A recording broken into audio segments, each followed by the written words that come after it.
with Willow Creek Farmery. This morning we're out here at the barn. I just got done giving the cows feed and getting the horse fed. It's kind of dark in there, not sure if you can see her, but she's chowing away. And we're just really making sure everything's set up for the southern snowpacalypse that's coming. They're saying down here on the Alabama-Florida line that we're gonna get a good bit of snow and ice. I can tell you temperatures are already dropping, and I don't know if y'all can see it from the trees, but the wind is going pretty good too. And I say it's pretty chilly already because I'm layered up pretty good in bibs and stuff underneath that, and then jacket, but not too bad to where it's freezing yet. But we're really looking forward to it and hoping that we do get some. It would be really fun to actually come out here in the pasture and play around. And if things got really sticky, you know, we could always take the side-by-sides to the store if we need something, or just driving around exploring. But it'll be an interesting adventure for us down here. This will be the first time we've seen snow or ice since living down here. And of course it's our first official winter here, so be interesting. Over where we were at in South Carolina originally, we got a little bit of snow.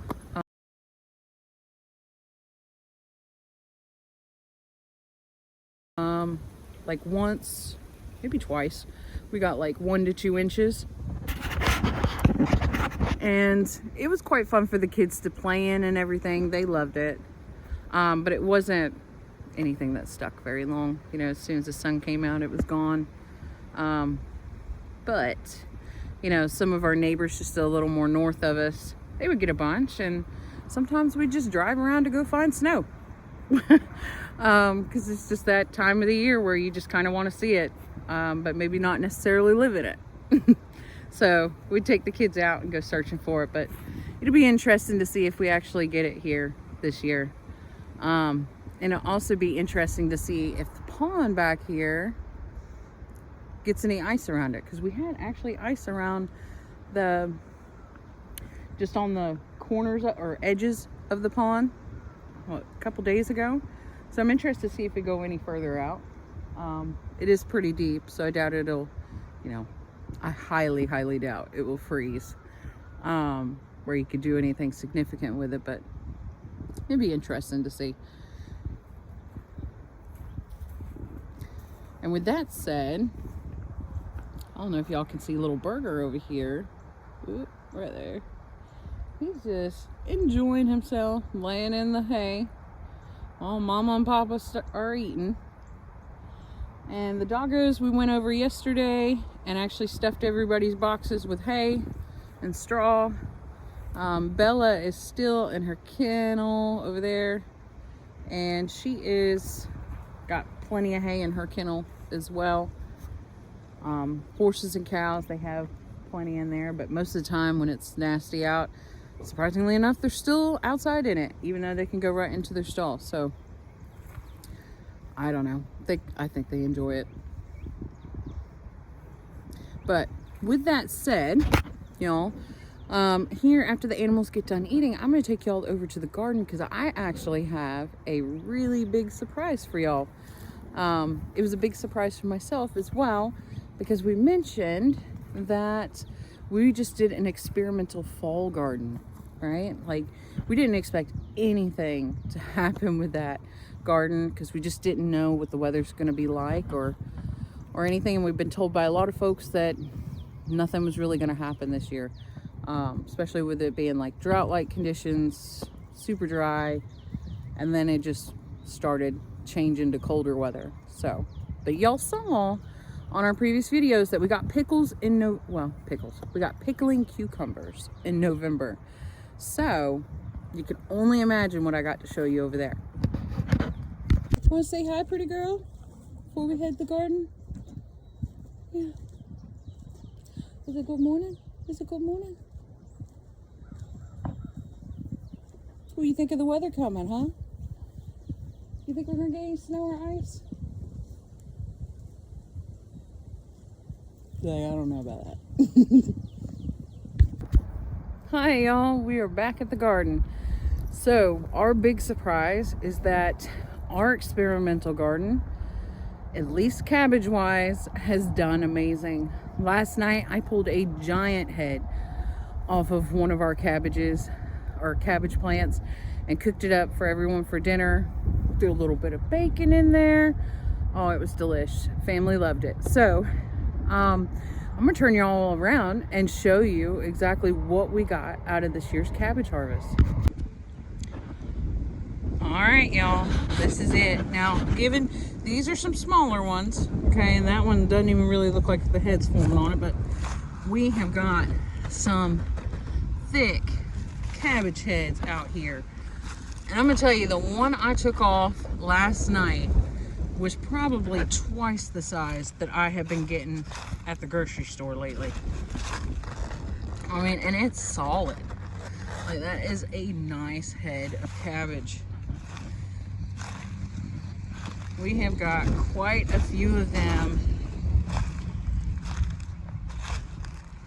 There's some that are littler, but there are some that are just really, I mean, that whole head right there, that's got to be like two and a half grapefruits in size. And they are just delicious. I'm gonna tell you, absolutely delicious. And I have some others over here that are doing perfect. And I don't know if y'all can see that, those bunches there, that's either broccoli or Brussels sprouts. Actually, I think it's a mixture of both, because I saw some heads forming on there, or crowns, for the broccoli. And then I gotta check and see if I see any of those little Brussels sprouts popping up on anything. But it was a mixture. I want to plant it. And if y'all don't,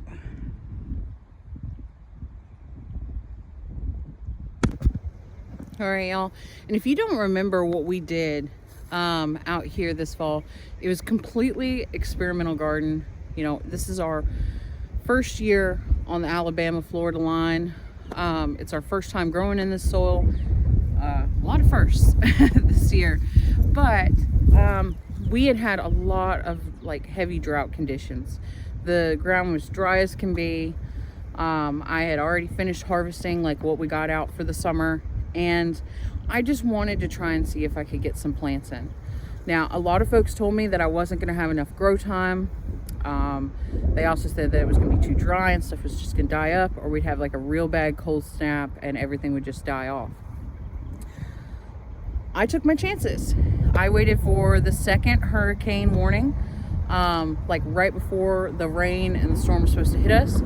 I came out here, I planted a bunch of stuff, cabbage, collards, broccoli, Brussels sprouts, pickling cucumbers, which we thought we would get nothing from that at all.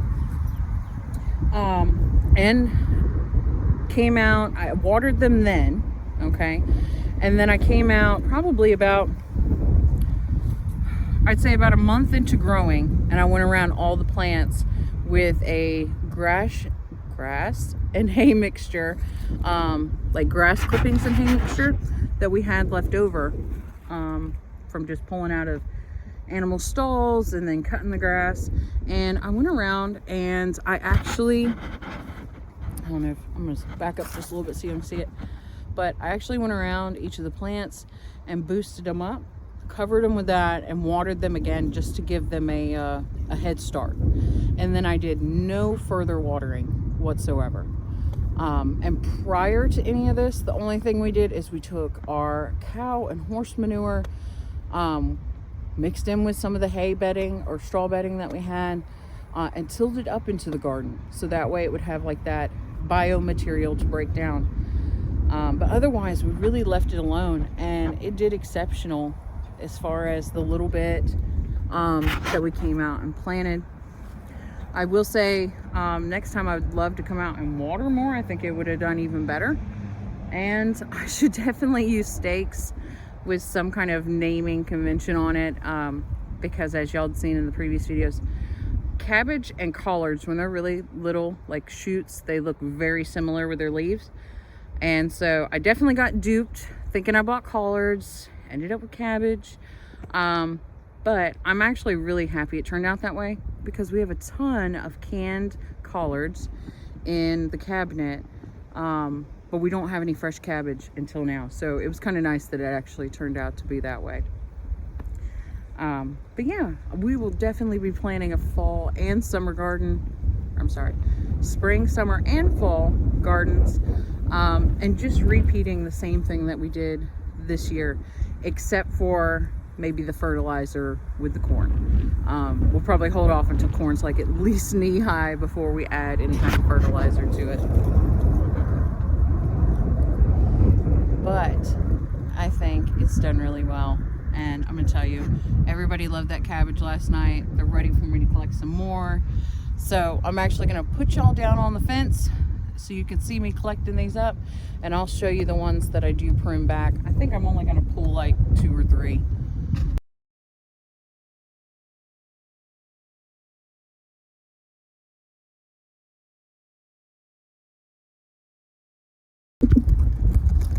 All right, y'all, I'm not sure if you can see this.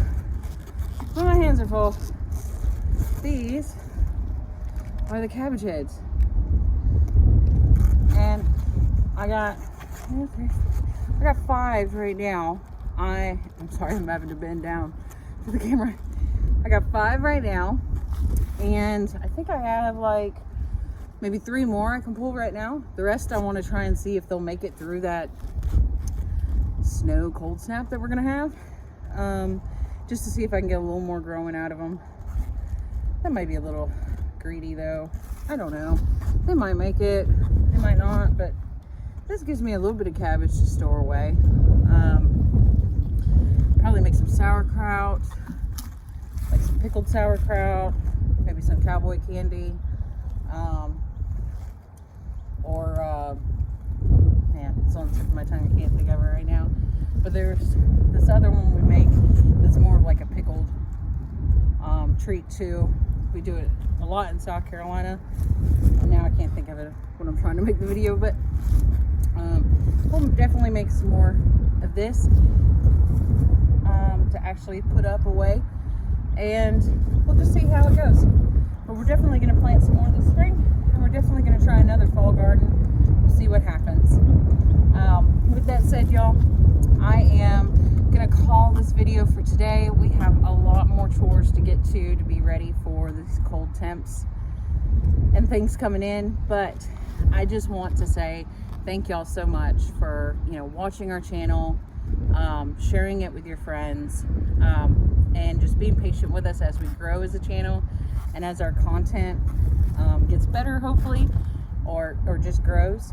And I also want to take this time to just say, with these crazy weather patterns, whether it's hurricanes hitting the Carolinas or wildfires hitting California or a southern snowpacalypse, just love your neighbor. Look out for those folks. Look out for your family, of course. Do what you can to help each other, and leave the rest up to the good Lord. But I hope y'all all have a blessed day. I hope your new year is full of abundance, and I hope y'all stay around to see our next videos. Have a great one.